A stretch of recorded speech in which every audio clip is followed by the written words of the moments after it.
আফরিন, রিজু এবং আলিশার গল্প স্বর্গের সিঁড়ি। আফরিন আর রিজু, এক ছেলে আর এক মেয়ে, জঙ্গলে ঘুরতে ঘুরতে হঠাৎ আকাশের দিকে একটা সিঁড়ি দেখতে পেল। রিজু, ছেলেটা, সিঁড়িতে চড়তে শুরু করল আর হাওয়ায় উপরের দিকে উঠতে লাগল।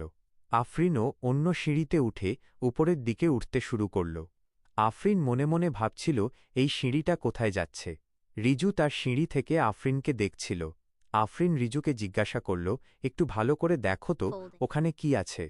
রিজু উপরে তাকিয়ে দেখল একটা সুন্দর ঝকঝকে সাদা রঙের হাড় দেখা যাচ্ছে, আর তার উপরে একটা সুন্দর বড় বাড়ি। বাড়ির দুপাশে দুটো সিংহের মূর্তি ছিল, যাদের ডানাগুলোও ছিল।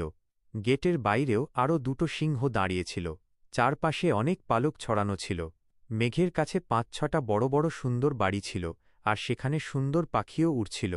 তারপর তাদের সামনে একটা খুব বড় বাড়ি এল, যেটা একটা মহলের মতো দেখাচ্ছিল। রিজু আর আফরিন ভাবতে লাগল যে ওখানে যাওয়াটা ঠিক হবে কিনা। তখনই উপরের মেঘে একটা বড় হাঙর দেখা গেল। মেঘগুলো পাতলা পাতলা হয়ে তাদের দেখাচ্ছিল, দেখো আমি কত সুন্দর। রিজু আর আফরিন কথা বলতে বলতে হাঁটতে থাকল।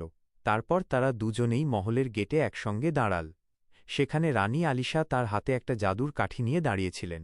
তিনি তাদের দুজনকে মহলের ভিতরে ডাকলেন। মহলে ৮০ থেকে ৯০ জন লোক ছিল। রানী তাদের বড় বড় ডানাওয়ালা পরীদের মতো লোক দেখালেন। গল্পের দ্বিতীয় অংশ শীঘ্রই আসছে।